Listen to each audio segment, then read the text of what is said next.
can't decide if I like the setup yet. I feel like it's a bit much. Hey everyone, and welcome back to my channel.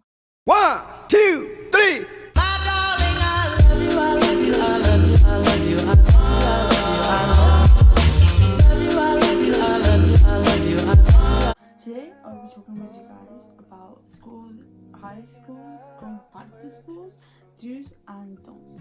I'm talking from my own experiences in secondary, or as known in America or outside the UK, high school, and I'm going to give you guys some tips, tricks and do's and don'ts of what you want to do in school and what you don't. So let's get into it. Number one thing you don't want to do in high school: don't over supply yourself in stationery. Don't go out and buy so much, because you'll be lending the stationery out to other people. It will get lost if you won't have that stationery for the rest of the year. It's best to buy like a small amount first and then buy more when you need them, because I spent a good amount on my stationery, especially from my first 2 years in school.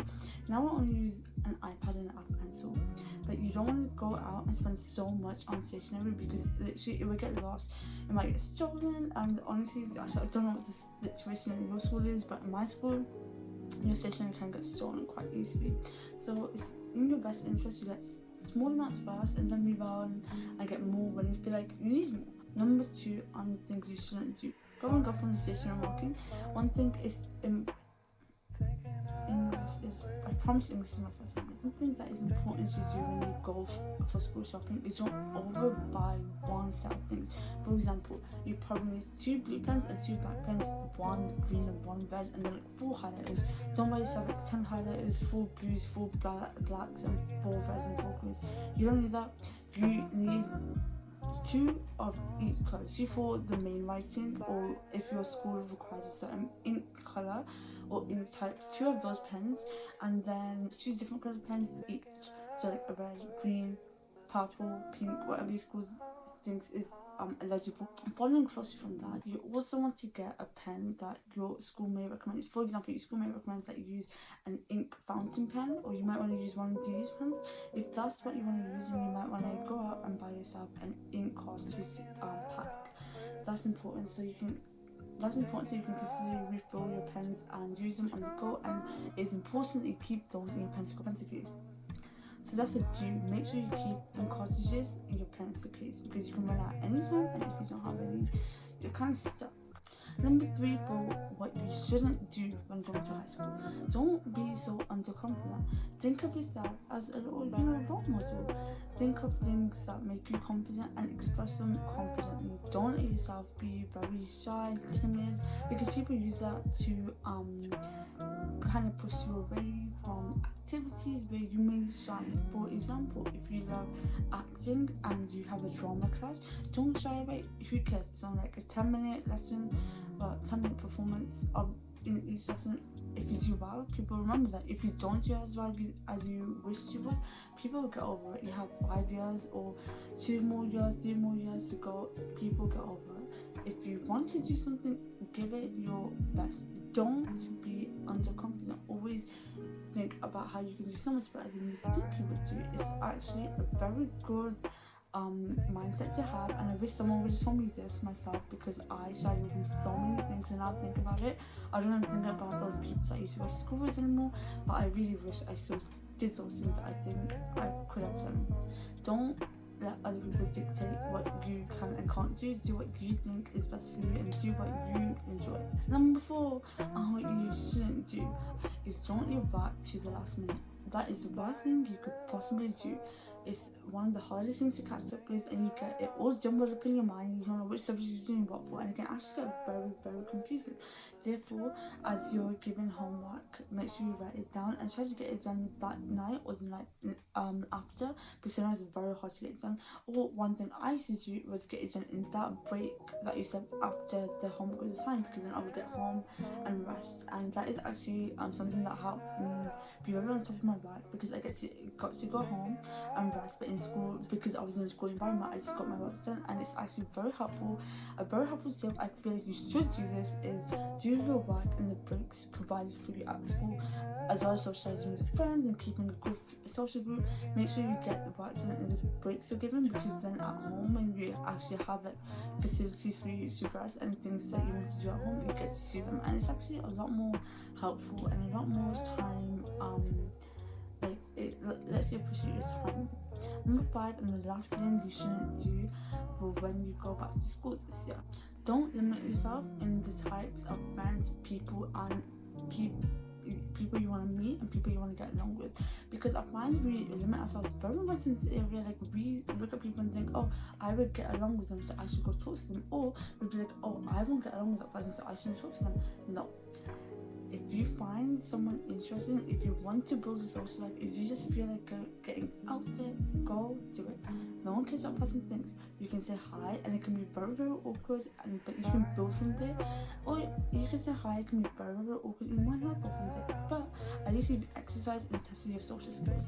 One thing that I feel like let me down a lot is my social anxiety, and even though you can't really control your anxiety as much, you can control how you decide to build up from that anxiety. For example, I've learned to become a lot more confident in my speaking, especially to strangers, and trying to get out of my bubble, and I'm doing this at like a later age, so that's why it's very important to practice at school. You exercise your social skills and you learn a lot about yourself, and you learn things you can be doing differently. But if it goes amazing, you've built a friendship for life. It's a win-win either way, and I feel like you guys should not limit yourself from what you think or where you think you can make friends from. Let's go on to more positive note. What should you do whilst you're at school and when you're going back to this year? I'm not in school anymore, and these are literally just perspective tips I'm giving you. Personally, I think you guys should find a style you're confident in. Find something you love.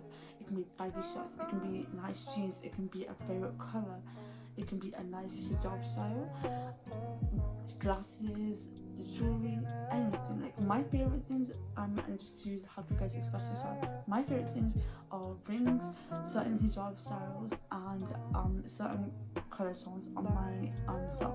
That's what you should do. Find your style and find a color that you think looks great on you, that you love.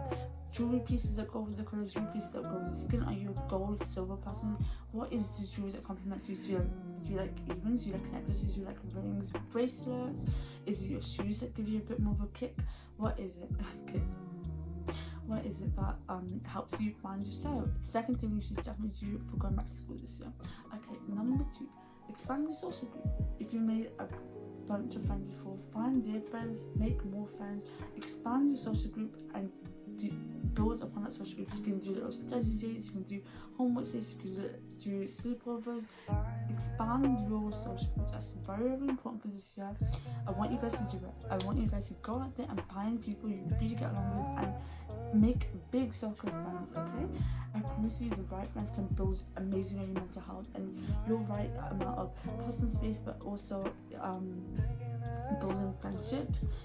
They go one-on-one. You can't be alone this year. This year, I want you to go find one friend, and then with that friend, make another friend, and with that friend, make another friend, and so on. Give yourself a big group to go hang out with, do sleepovers, do picnics, do parties, do makeovers, whatever you want. Do that. Build yourself a social group. You will find the year much more enjoyable. I really highly recommend that you find your own way of studying. What is your best way for revising for exams and writing down notes? Is it speaking out loud? Is it writing things down? Is it reading it off something?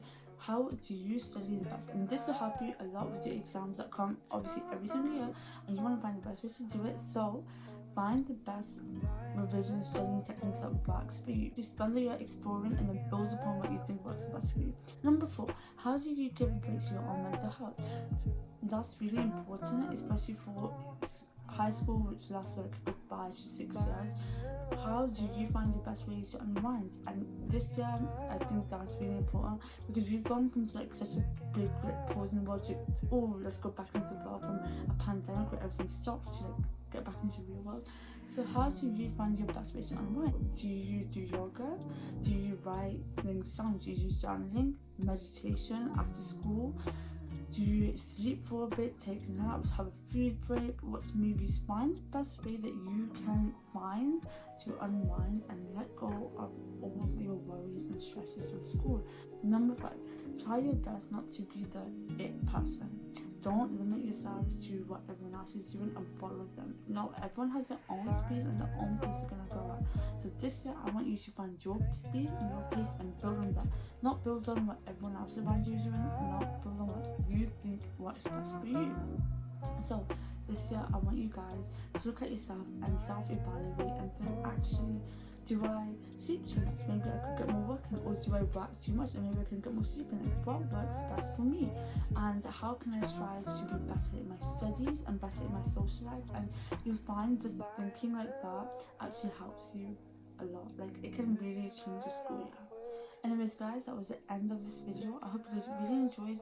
Please take my 5 do's and don'ts into mind, and I hope you guys have an amazing school year. This isn't the end of my back to school series, so I hope you guys subscribe and put the notifications on so you can see when I make more back to school videos and more fun videos like these. And I hope you guys enjoyed this video. I hope to see you next time, and thank you for watching. Bye. I've been wanting the same, you've been looking my way.